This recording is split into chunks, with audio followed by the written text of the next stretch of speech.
Music on as soon as I see us, and I'll take pictures after. Everybody wave hello. We are streaming, and let's get the music going here. Okay, here we go. Where does yesterday's future, which is already here, meet today's future, which is about to happen, and tomorrow's future, which could be just minutes away? Pretending I have a watch. Welcome to Technology Revolution, the future of now, where host Bonnie D. Graham asks savvy futurists for their predictions about the tech-driven trends that are shaping our future right now. Here's your host, who will take us into the future of now, Bonnie D. Graham. Thank you very much to the voice of Ryan Treasure, who's been getting me on the air so many years I can't even remember how long. I'm Bonnie D. Happy to be here, and I have an interesting intro for you. By the way, this is my 11th annual Crystal Ball, so let's get started. Welcome to Technology Revolutions. Crystal ball bright, gazing into, I want everybody to gaze. Let me see your gazing. Gazing into 2026. Oh, Tom, that's good. And beyond in an optimistic light. Yes, we are. Bonnie D and her Scarlett mics live streaming Hue. You see the hue? Bring savvy visionary futurist predictions to, you see, you're all now capital V visionary, capital F futurist. Brenna, add that to your business card. Innovation is their compass. Opportunities their sail. That's SAIL. Will their visions triumph or might some derail? Well, we hope not. First, let's look at the year just done. New words and phrases in the lexicon. You know what that is. Some serious and some fun. Dictionary.com's 6-7 proved nonsense can thrive. Biohack joined Oxford's words for 2025. Merriam-Webster's slop is for low-quality stuff galore. Vibe check, GOAT, greatest of all time. GRWM, get ready with me. IYKYK, if you know, you know. Spill the tea, added more. Now, 6-7 tops Lake Superior State University's 50th annual banished words list, along with demure, incentivize, perfect, my bad, reach out, and all we can say is please cease and desist. Now today's visionaries, a brilliant force, who else would I have on my show, unveil their predictions, charting tomorrow's course, sharper than Van Halen's blazing guitar riff. Anybody want to pretend to play guitar? They'll each take the mic, smart, fierce, and totally terrific. So raise your Java, your Jack, your Dom, or your Earl, whatever you got left over if there's any bubbly. And 2026 Crystal Ball Special number 3, the future is about to unfurl. I want to welcome my wonderful panelists. Thank you for joining me. Show's over. No, let's go. Tom, you're first. I'm going to read an intro to you, and then I'm going to put you on speaker view, and let's hear your prediction. So, Tom Madonna knows the auto game well, from factory floor to where the end users dwell. At SAP, he drives bold insights with flair. Tom, look like Flair. Come on, let me see there we go. Transforming the future with analytic care. Tech, process, profit. He aligns each gear with global travel, fine wine, and fishing near. Decades of wisdom in digital delight. Tom helps tomorrow's roads run perfectly right. Tom, I hope you enjoyed that. There you go, another winner. Tom, I'm putting you on speaker view. Why don't you share your predictions with us? Go.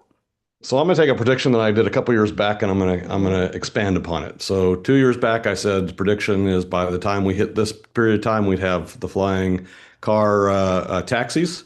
And my prediction is they'll be mainstreamed across 25 cities by the end of next year. At this point in time, I see 2 cities currently using, so we're going to expand it upon 3. So that's first prediction. Second prediction is more of something that's happened on a real by real basis. That is AI actually doing development. So right now we are getting through processes that are of 85% efficiencies and effectivity on code development using AI. So this would be basically taking one object and taking an hour to do it versus all day to do it. So as you start to think about what's going to be out there, what AI could do, the effectivity that could be managed, et cetera, I expect that the developers will start to move upstream in regards to that and also become more efficient in their effectivity by the end of the year, end of this year. At this point in time, we're seeing 85% internally. And third, and I'll go even farther in this in regards to Zook and other autonomous vehicles, just because you love the topic. I will say that they will be on the highway doing highway moving in 2 states by end of this year and across the board having to have some sort of administration on DOT by the end of next year. Can you tell us which 2 states those will be, maybe, Tom? One is red and one is blue. So at this point in time, there's not going to go into politics. No, but we don't do that here. There's one of each. Interesting. And Tom, what are you driving now? I know I've had you on my Cool Dude show, and I think you've had 30 or 40 cars in your lifetime. So 42 became 44 over the last quarter. So I traded in both Lincolns. I got 2 700H LX Lexuses. So at this point in time, one's the luxury for my wife, and mine's the off-road. So I've got the big wheels on it, and she's got the highway wheels on the other.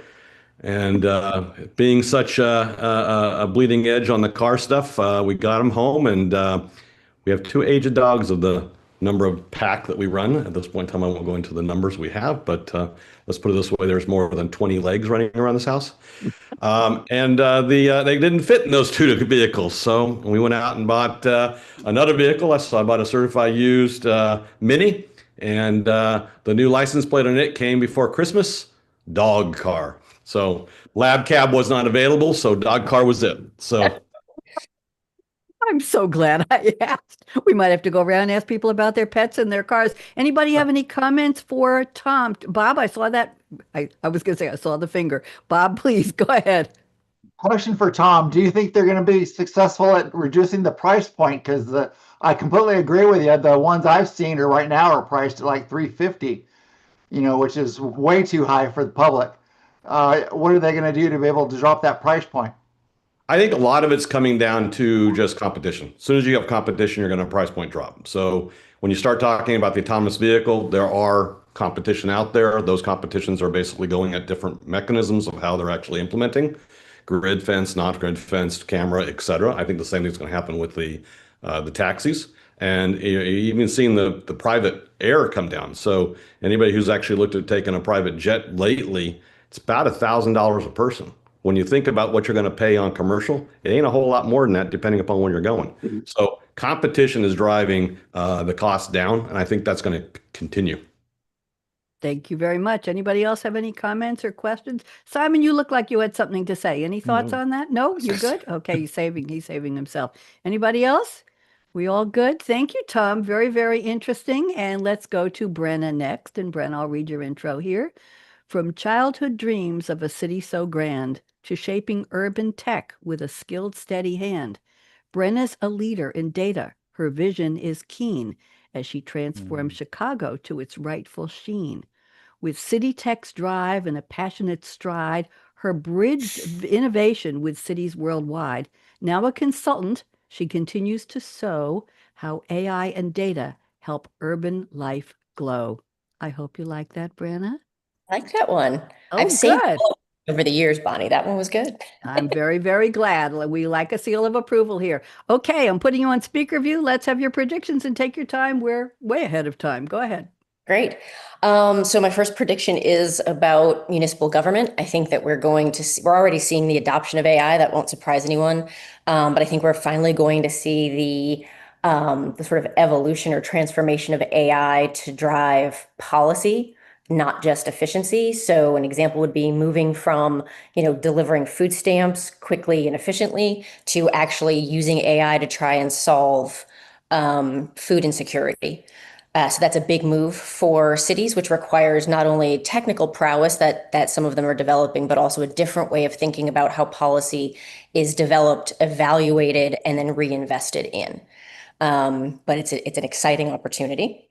My second one is something I feel more about as a mom of 2 teenage boys, as opposed to in my professional life. It's my hope that we start to see a sort of adoption of AI as an education support tool in K through 12 education, as opposed to what seems to be the norm now, with it viewed as a barrier or a mechanism to cheat. Because my kids come home and they ask, how do I use AI to help me do something? How do I use AI to make something better? Not how do I use AI to write the paper so I don't have to? And I'm hoping that, so more of a hope than a prognostication, that schools catch up with where their students are around the role that AI can play as a support mechanism. That's for your kids. There you go. Yep. Okay. That's cheers for your kids for asking the right question. Go ahead, Brenna. They get it right some days when they're not 6, 7. My third one is around democracy, small d democracy. So don't worry. But I think we're going to see AI. We're seeing this in small ways, beginning to help communities and government really work together to reflect what constituencies want. Right? We live in a world sort of yesterday where your mechanisms for getting input from the public were listening sessions, maybe surveys, the ability to only sort of touch a small part of your constituency at a really static point in time, and not a way to really be flexible with how their needs change as you develop service models. AI is beginning to play a big role in changing the relationship between constituents, communities, and their local government, and the ability that they'll have to work together to deliver services that are really responsive to communities and what they need. There's some great examples of that in places like Boston and New York and San Jose. And then my last one is more on the startup side of my life. This one excites me as someone who has more of an economics background than a technical background. I think we're already starting to see founders coming from less technical backgrounds who feel empowered by AI. Tom, this goes back to what you said about the efficiency and sort of leadership on the technical side coming from AI, the ability for business innovators to really take the helm of founding a startup because they can count on AI and a smaller technical team to develop that end of the business. And that excites me because I think that is a way that we will bridge some of the lack of diversity in the founder communities that we have today.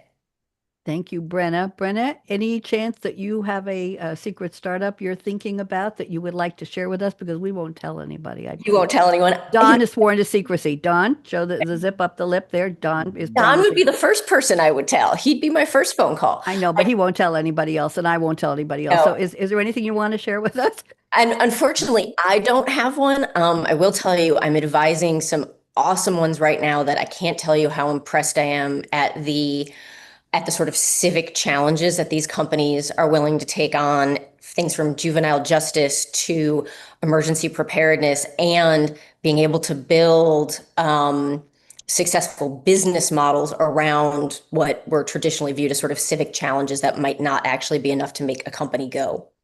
So that's really exciting. Thank you. I'm wondering, Simon, since you are the founder of a new startup, any comments to Brenna you want to share? I think, to be honest, in terms of AI and new startups, new tech, am I the AI expert? I wouldn't say so, but I think it gives us so much leverage. And if you connect with the right experts, as I've done with my team, there is so much you can do. We're using it in the biodiversity space, of course, but it's crazy and it's mind-boggling what's happening in that space. And I'm really excited about the next steps with our company. I like to hear AI and exciting in the same sentence. Thank you very much. Anybody else have any comments for Brenna? Are we good? Okay, and Brenna's going to she's going to come on and bring me the future of cities and AI. We'll set up a date for March. I would love to do that. It's been a while since we've talked about that, and it affects everybody everywhere, whether you're living in a city, whether you're trying to start a city, whether you're fleeing from a city, whether there's a city near you, whether your city isn't doing what it needs to do. I don't know anybody it wouldn't interest. So thank you, Brenna, very much. And let's go to Don. Okay, Don, here's your intro. I hope you like it. Last time you weren't so keen on it, but I hope you like this one better. From Georgia Tech halls where bright visions took flight, Don set out to make businesses run right. With Rocket Wagon Labs, he's carved a strong name on boards and with startups. Don's guidance is his fame. Now, lab to lunch fuels the future he sees. Data and AI shaping smart cities with ease. A strategist, a futurist, infusing a fresh range. Don thrives where ideas spark lasting change. Don, how'd I do this time? You good? You got like a 95 out of 100 on that. The only thing I would say, and although my students would laugh at that, the class I teach is called Lab to Launch, but I think a lot of them would think it's lab to lunch. So I'm good with that. I thought I said launch. Okay, Don, thank you for being here. Don is in a conference room loaned to him by a client. He's at a conference right now, and I appreciate your commitment to the show, Don. I'm putting you on speaker view. Why don't you regale us with your predictions? Go ahead. Sure. First of all, happy to be back. I'm going to start with a non-AI prediction, and then I'll go to my AI ones. This is probably a statement of the obvious, but my prediction is, of course, the Cubs will win the World Series this year. So Okay. I think we're good. I think everybody's in agreement with that. Okay, AI. So number one, we're already seeing this, but we're going to see a massive move towards embracing agentic AI. I think that is a reflection of people beginning to understand the power of generative AI, but understanding the limitations in terms of putting actual work into effect. And so we're just going to see more and more of that. That will give way to the second prediction, which is going to be, I think we'll see an increase in low code and especially no code or zero code solutions. And I think one of the reasons for this is some of the big beneficiaries in business are leadership that see that their teams can lever up their productivity in massive ways. So the leaders who have no place in trying to write code themselves, because like me, they haven't written code in like 20 years, are like, hey, I want to get into this. And all of a sudden it's like, well, all these really smart people that are on my team are writing this incredible stuff, but I want to play around with it too. And all of a sudden it's becoming more and more and more accessible. It's like when Power Builder and Visual Basic came out, the whole goal of that was they made everybody capable of writing code by not having to write the code. The third prediction is that as a result of the movement forward of agentic AI, we're going to start to see a lot of a vast amount of specialized productivity agents that are just like macros that you can pull on an Excel spreadsheet. Only this is going to increase the scalability of these solutions in I think, a massive way.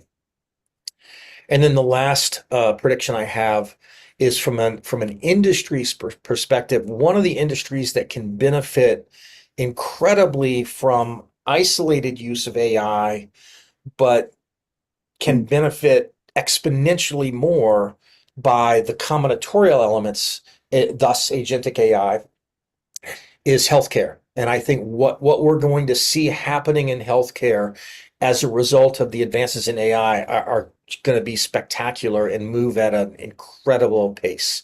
And I guess the last thing you had said on your note is if there was anything that came up that was your kind of thing that you were noticing right now.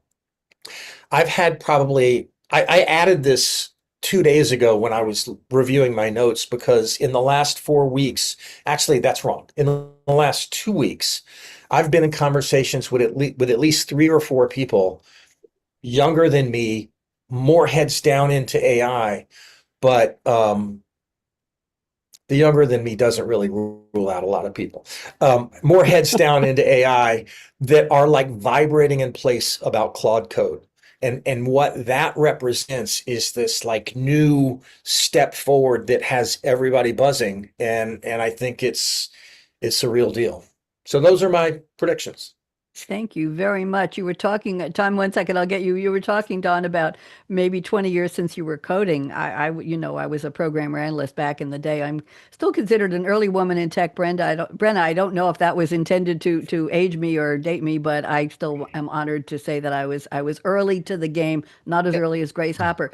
But Don, what I was thinking was I became accidentally a marketing director for what we used to call a correspondent bank, back-end bank that took care of the savings banks of New York State, basically, in New York State. And I remember something called WYSIWYG.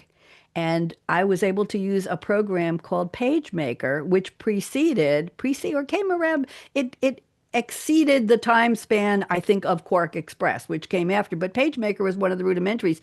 And without coding, we were able to design things like newsletters and brochures. And WYSIWYG was what you see is what you get. And I know there was probably quiet coding going on in the background that somebody dreamed up. But the thought on the street was anybody, I'm going to use a terrible word, everybody, even a secretary.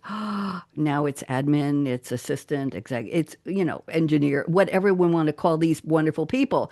But it was even a secretary could design your brochures, and that was all done. And imagine what AI has leapfrogged those skills to today. Imagine that. Yes, everybody's smiling. So I'm done with my philosophy here. Anybody want to comment to Don? I loved your comment about healthcare. Tom, please go.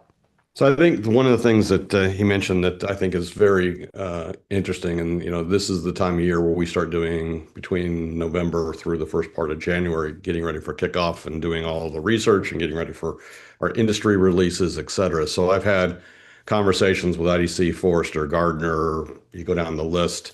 The studies from 25 basically vindict the studies of 24 in regards to AI. And that is, we have basically grown AI and genetic AI execution in production by over 100% one year over the other. But when you start talking about a single digit acceptance rate moving in, doubling it doesn't move the needle very much. So we went from roughly 6 to 8% in production to about 11 to 15% in production as of the end of 25. So I expect that, back to Don's point, that's going to continue to get better, as well as you're going to see more and more use cases that are actually being monetized. Thank you. Don, anything you want to say back to No. Bob? Go ahead. Nothing? Okay. Bob wants to talk. Bob, what would you like to add? Well, I know I saw an AMA report 2 weeks ago that said 43% of all physicians in the US use AI. I'm curious, when do you think, Don, that we'll see an actual robotic physician? Gosh, I don't know. I don't think I'm qualified to weigh in that heavily on that. I mean, I know it's coming.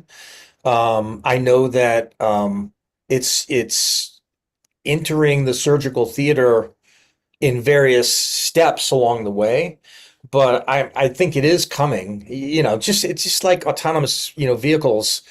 I think it's gonna come in stages. It's not just going to be overnight. It shows up and permeates everything, but it'll probably come faster than most people think. And hopefully it will be accurate and welcome and appreciated and Yeah. bring a new level to healthcare. Don? I guess the one thing I would add to this is there's a great book by McAfee and Brynjolfsson called The Second Machine Age, and it talks about the combinatory elements of technology advancing the pace of innovation. And I think I was reading this great book, I forget the name of it, but it was on agentic AI. I think it was actually called Agentic AI. And it was using healthcare as an example about how people could use AI in isolation to do things in the realm of healthcare, but create disparate and disassociated outcomes that did more harm than good. And the point they were trying to make is that thoughtful orchestration of various agents that in essence replicate human beings collaborating together is sort of the holy grail of how AI can be rendered. And I believe that when you look at all the various elements that come together in healthcare, in terms of the research, in terms of the pharmaceuticals, in terms of the equipment, et cetera, that level of collaboration backed up by the AI, the enormous power of this technology can be overwhelming. And I am completely intrigued by the implications of it and what it can do, among other things, in terms of early disease detection and fatal disease remediation as this evolves. So I'm a student of it and just excited about it. Hopeful. I would like to see AI get involved in dentistry and modernize the, shall we say, the cave level procedures that people have to go through. I would like to see there be a way to make different parts of healthcare and the administration of medications and all of those wonderful things. I would like to see those streamlined and humanized in some way, but that's just me wishful thinking. Anybody else have anything for Don? Are we good? Okay, Bob, you're rocking to some private music there. I want to know what you're listening to. Don't tell me. Let's go to Simon. You're next. I'm going to read your intro. From Munich's hum to his grandmother's farm, Simon learned resilience, grit, and a lot of charm. From London to Dubai, he has shaped grand design where business and nature seamlessly align.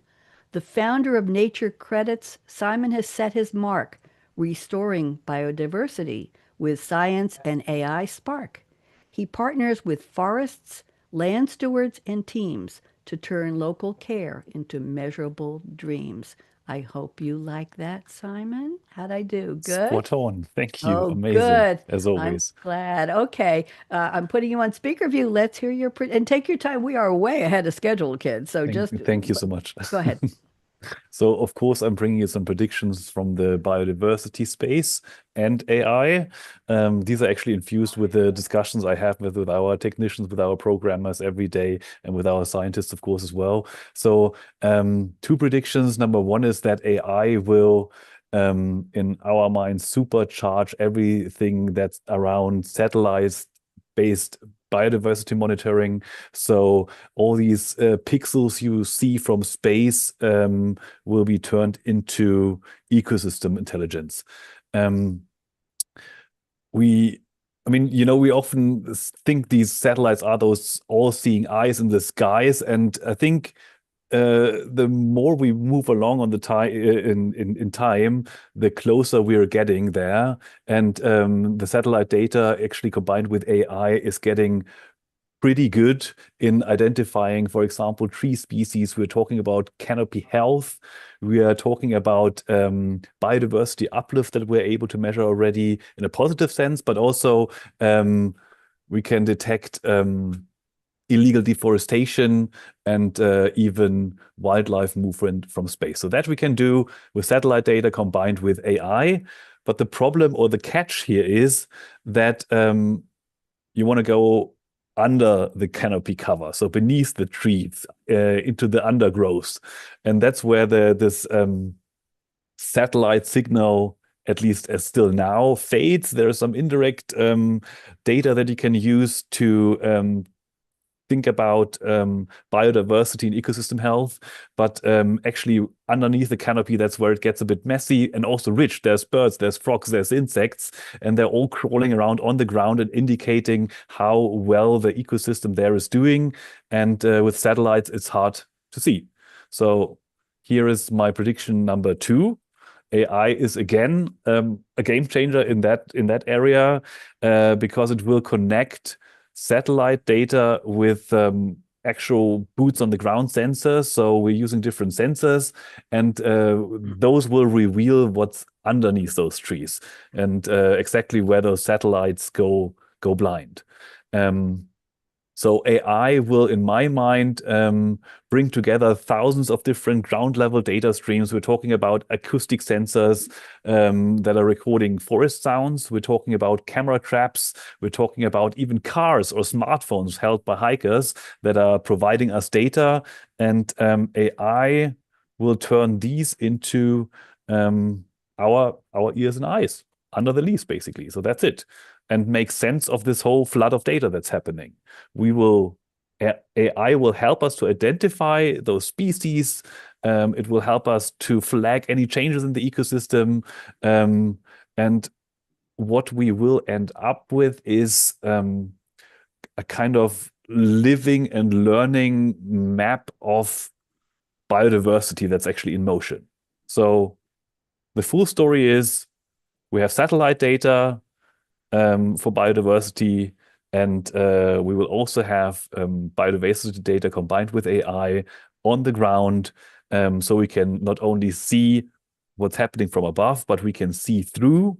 We can see through the noise, through the trees, and through all the data fragments, and that will help us to make this world a bit of a better place.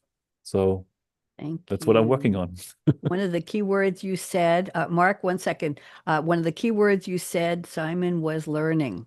I think we're in the learning phase about AI. Am I right on that, everyone? It's still new, it's still fresh to us as where each of us is, where we all are in our careers and our lifespans. It's still something that is exciting, but we need to learn about it and understand it can be used for good. That's the point of my show here. AI positive. Go ahead, Simon. First of all, AI positive, but also AI has to learn a lot. So Yes. We always discuss how much we have to train the LLM models to Yes. actually get the right results. So that's a big chunk of the day. That's It's a mutual big effort. learning, and it's a collaboration. Okay, Mark, talk. You wanted to say something, please. Yeah, I'm just wondering, Simon, with regard to species, do you think that AI will allow um, the resurrection of extinct species, like both ones for which we have DNA and even more ancient ones for which we don't have DNA? So we're Hmm. talking about Jurassic Park here. Well, kind of, yeah. Mark's a writer. You know who you're talking to, Simon. Go ahead.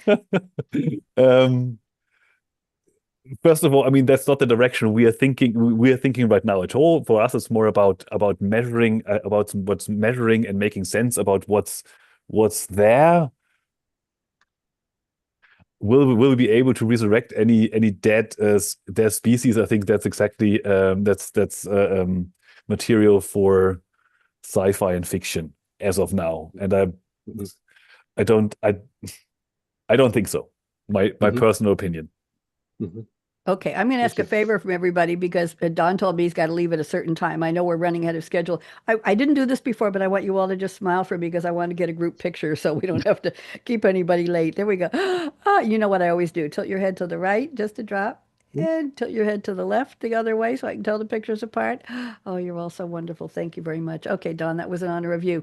Thank Thank you you. very much, Simon. Very, very interesting. I'll tell you all a funny story about AI. I have a friend, I won't tell you who it is, but somebody close to my life here who owns a private plane and flies it back and forth from one state to the other for work.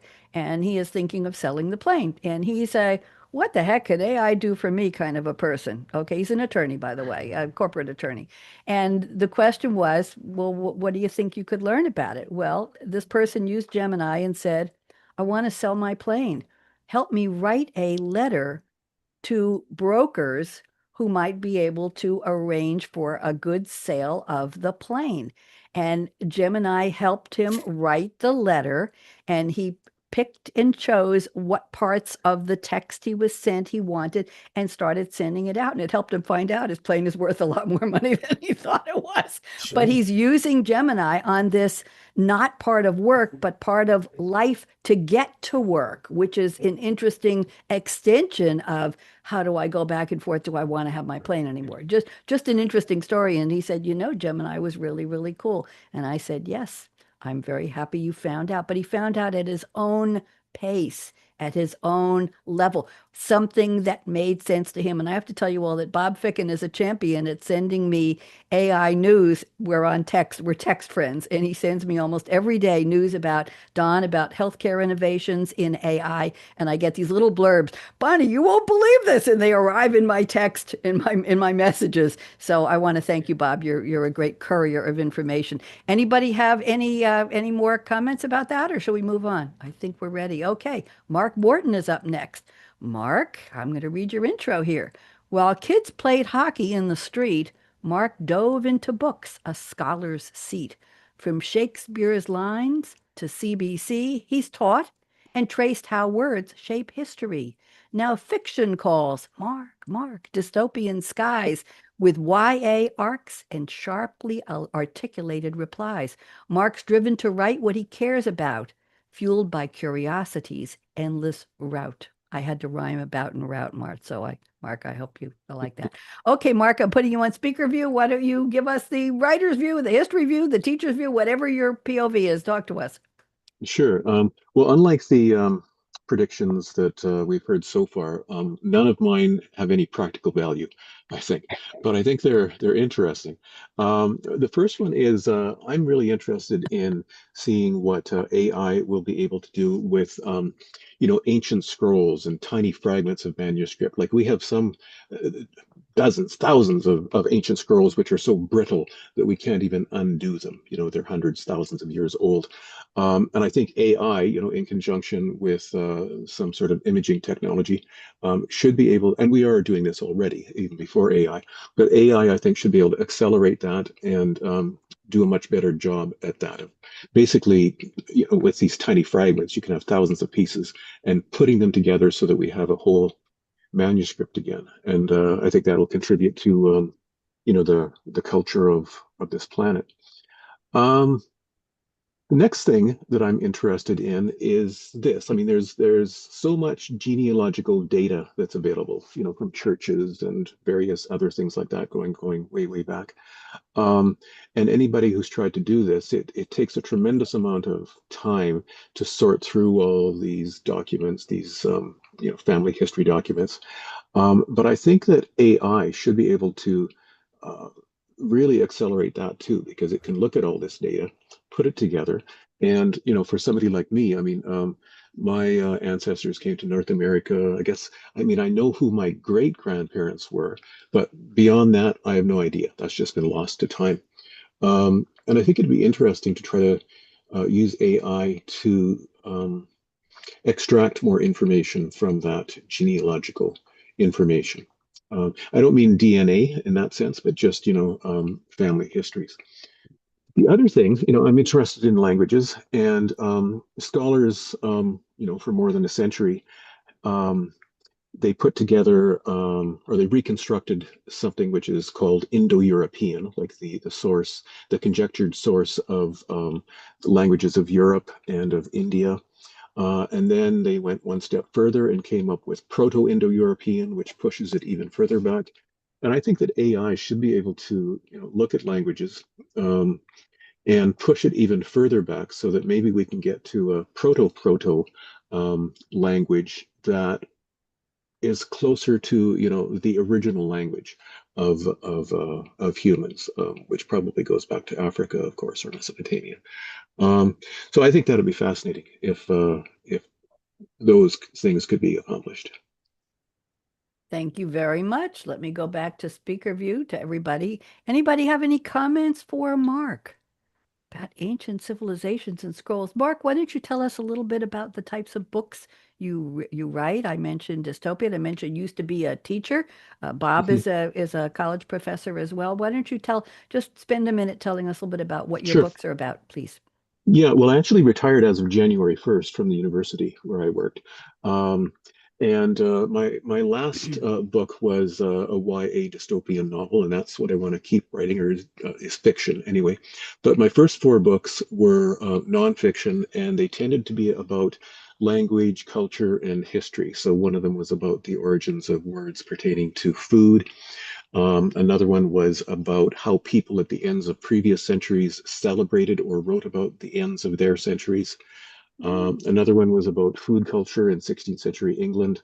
And what am I missing? Oh, yeah. The other one was about origins and histories of words pertaining to love and sex. Um, but yeah, my Everybody memory wants is to know where to buy that one. Go ahead. that's the one that I never At least showed a my couple mom. of us do. Go ahead. Um, yeah, so, but I don't have the kind of memory anymore that would allow me to continue to write those kinds of nonfiction books. And I want to sort of stretch my imagination. So that's why I've switched over to writing fiction.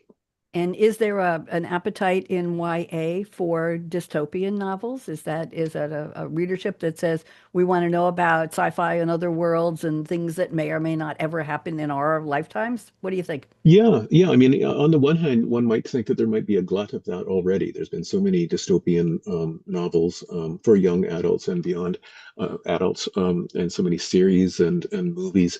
But it seems like it's still going strong. I mean, with regard to other things like vampire um, Hmm. genre, for example, I think that kind of went to the wayside for a while. But dystopian literature and movies still seems to be going very, very strong.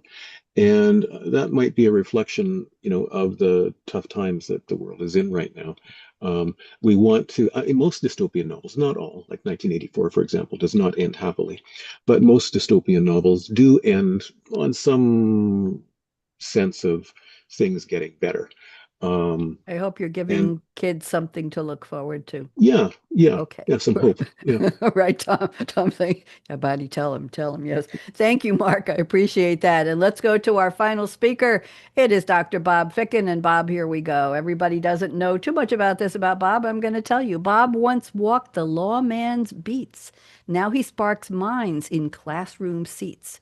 From deputy sheriff's badge to PhD acclaim, Bob blends ethics and learning in AI's name.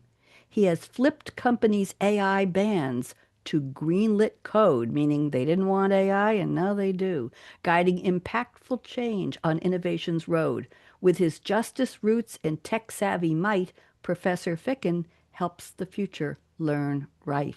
Bob, did you like that? Pretty good, Bonnie. Thank you very much. I worked hard on that. Sylvie didn't get involved in this. It was just me. I did these myself. Okay, Bob, you're on speaker view. Talk to us. What are your predictions? Say hello to your avatar professor. So I think probably in the next 2 years, we will begin to see students being able to select the avatar of their choice to be their professor, even though it'll be the same entity behind it. That will guide them through their learning, but individualize it to each student. So I think, Brenna, you were talking earlier about K to 12. A lot of this will be in K to 12. I think it's going to be great. It's going to include everybody. We've done early tests that have shown that it works better for people on the autistic scale, for example, because we're looking at VR and things that can incorporate 4 or more senses at one time, and they can learn however they want to.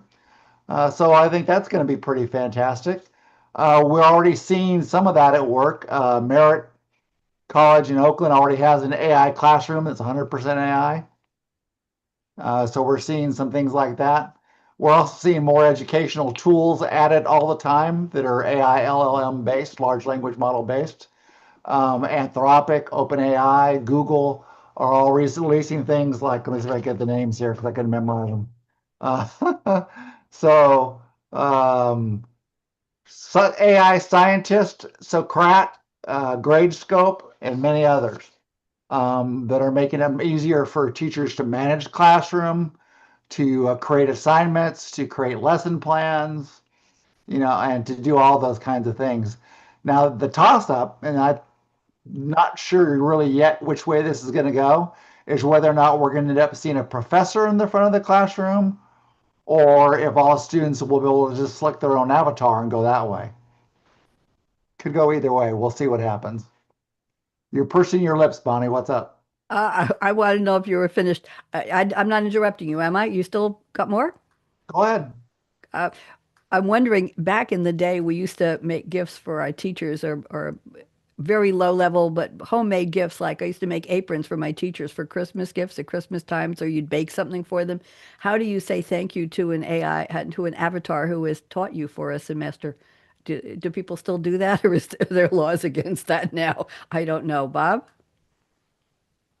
Well, the other good news, of course, is I'm gonna put this out there is I think we have finally turned the corner from universities and colleges banning AI to universities and colleges embracing AI. I think we finally have started to see that. More and more colleges are going that way. One sort of sad result, but it's for the best really, is that a lot of colleges are going in and streamlining their majors. Given this move towards an AI world, they're starting to eliminate degrees that really don't make sense. You mean anymore. basket weaving? You won't be able to get a basket weaving degree from University of Florida anymore? Oh, I sorry. didn't say it. Should have got it last year. I should have. Brenna was shaking her head ardently. Go ahead. I don't think it's moving that fast. And I've worked across a number of universities, certainly not a professor myself, Bob, like you are. But I think that there's a lot of policy work going on at the administrative level and zero adoption work going on at the actual execution level.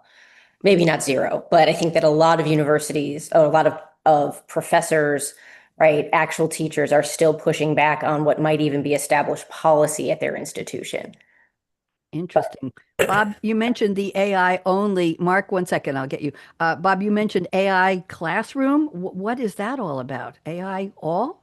Well, there are some schools like Merritt in Oakland that are trying it out right now to see how AI can do by itself. It runs the classroom. It handles all the assignments. Someone had to write the prompts and things like that to get it to work the right way. But it essentially teaches using AI. It's AI interactive. The students can access it by voice, by typing, and it runs them through all of the program for the entire year in school. And is this something that each student has a headset and they're seeing it or hearing it, or is this on a screen in the classroom? Is this a group learning? there's both. They can group learn and they can always use the same avatar. They can use different avatars and learn individually. And, it's kind of interesting because in some countries in the world that are more receptive to new technology, and I'm sure Tom's probably seen some of this, in like Korea and Japan, they already have like robot police officers and robot, hair and robot, everything. So, it's moving that way. I certainly agree with Brenna that it's gonna be a different timetable, and I really think it's part of the timetable is going to be geographic across the U.S. because the coasts are much faster to adopt technology than the middle of the country. So it's going to be kind of interesting to see, how fast it moves. I think in this last summer, I know I shared an earlier show that 40,000 K-12 teachers were taught by Anthropic and OpenAI and other tech companies how to bring AI into their classroom. That's really a drop in the bucket, but I think that's going to continue to prepare teachers for that. And certainly, I think that, it's going to go a long way towards engagement, which is something that teachers look for in every classroom. And it's difficult to measure and it's difficult to get. It's difficult getting a workforce to get them all engaged.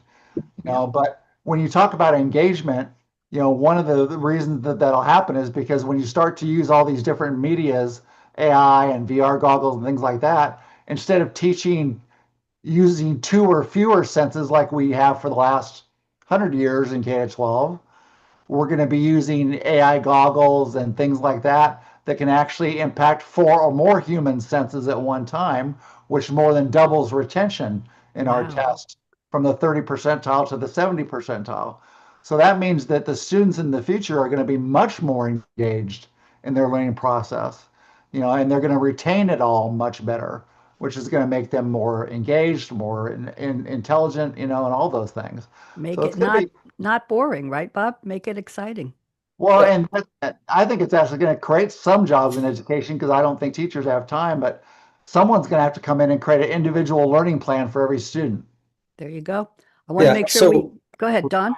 Now, the only thing I would say is if you think about what the outcomes of universities should be, it's preparing the students to enter, the world based on the education. The world they are going into is just AI all over the place. So universities need to lean into helping their students learn with AI as an assistant to that process. And I think the smart ones are doing that. But as Brenna said, there's a cultural impasse that has to be overcome in some universities more than others, but it's coming. Becoming citizens of the AI world and community. Mark, I think you had something to say? Yeah, I'm just wondering, you mentioned near the beginning of what you were saying, Bob, avatars, and I think what I'm getting from what you're saying is students having the choice of what kind of personality or approach, pedagogical approach that a given avatar would have. My question, though, is to what extent is the avatar that a student would choose necessarily the same as the avatar that would be most effective? And the analogy I'm thinking of is, when somebody goes to a gym and starts lifting weights, they tend to start using the weights that they least need to. Like they tend to focus on muscle groups that they already have strong because that's easiest. When really they should be focusing on the stuff that is much harder. So yeah, I'm just wondering about that student choice versus what is most effective for them. Interesting. Bob, thoughts? Yeah, no, I think that's a great point, Mark. I mean, there's a couple of concerns. I mean, for example, if you end up with avatars or robots or whatever running classrooms, what happens to things like mandatory reporting requirements? And things like that. There are some sticky wickets out there that'll have to be addressed. But yeah, I think, maybe there'll have to be some guidelines around avatars. I mean, I don't think that a school necessarily wants to see, Snoop Dogg in there teaching somebody how to do English or whatever. But, there's probably be some guidelines as to what avatars are acceptable, Interesting. or available within that particular learning environment. Could be But characters from favorite TV shows, Bob. They could pick if they could design their own avatar. I'm looking at the clock. We have just a couple minutes left. This is a great conversation. I was hoping we would get to this point. Anybody else have any interesting comments about education? Simon, you've got a very, very young child at home. Adam, who comes on the show from time to time, adorable Adam. Any thoughts about Adam's education in an AI world? Quickly. Well, unmute. Unmute. Yeah, there you Okay, go Thank ahead. you. Okay. I think what I found quite interesting is like you can get AI write individualized stories for the little kids. So with specific lessons, with something maybe tied to your family. So it's a good night story that has basically the same the right length. Yeah. Should it be 5 minutes? Should it be 10? Should it be 15? Maybe it should include grandma and granddad with the right names. Maybe there's a specific lection and learning you want to teach them. So you can individualize that. And that I think is quite exciting, actually. It actually is. Listen, I want to go around the table quickly and find out what was each of you, your favorite drink over the holidays. I know it's January 21st, but I still want to know. Mark, you're in the top left corner for me right now. What was your favorite drink over what we think was the holidays 3 weeks ago? Go. Well, I wouldn't drink this all the time, but around the holidays, it's something I like to make. It's from the 16th century. It's called a caudle, Caudle, and it's sort of a precursor of eggnog, except that it contains oatmeal. And then it's spiced with cinnamon and ginger, and you also put ale into it.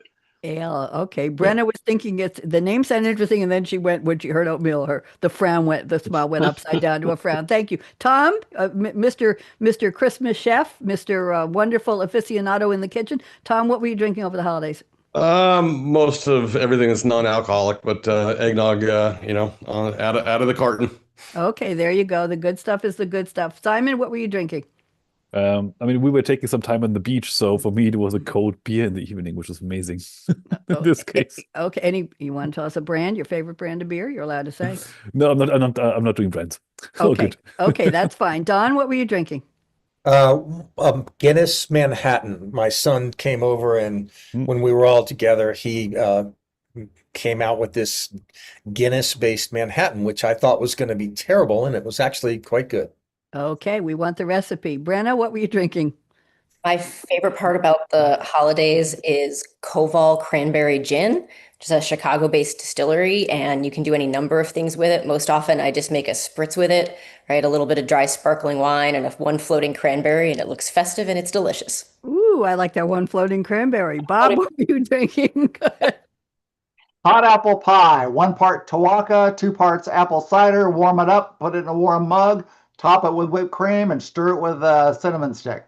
There you go. And I was drinking homemade hot cocoa made with dry Hershey's, Nestle Hershey's. The dry cocoa without the sugar. Put a little in a mug, a little bit of sugar, whatever your sweetener is, a little bit of water. Make a paste. Add your half milk, half water. Microwave to the right temperature. In the meantime, take a little pewter a handled creamer pitcher, something with a little pour spout, put it in the freezer for about 3 minutes and let the metal get absolutely cold. Then take a frothing wand, put your heavy cream into it, a little sprinkle of cinnamon, a couple of grains of sugar, any other flavoring you want, and then whisk the whipped cream in the cold little container, and then spoon a little bit of the whipped cream on top of the hot chocolate, and a spoonful and a sip, and there you go. And that was my favorite. Once in a while, a jigger of rum, but I won't admit to that. I want to thank all of you so much for being here. This has been a wonderful conversation. I appreciate all of you. I wish you a happy, you know what? Larry David said on Curb Your Enthusiasm, you're not supposed to say Happy New Year after January 7th. So I'm 14 days late, but we scheduled this show before, so I can still say it. So Happy New Year. Wishing you all a respite from what I call the chaos and the cacophony. And those of you watching, I have a brand new show called Say What? You all know what Say What is. Good News with Bonnie D. And it's every weekday morning or afternoon. Yesterday, we had no internet. I tried it on my hotspot from my phone. It came out jaggy. I deleted it on 5 platforms, and I did it in the afternoon when Spectrum was happy to come back, and I appreciate that. So there you go. And today I got it down to 2 minutes and 50 seconds total with 2 good news items. So I hope you all watch. I'm going to play the Say What music to go out, and everybody wave goodbye, and we'll go. Here we go. Can you hear that? I want you to dance. There you go. Let's dance. Good news.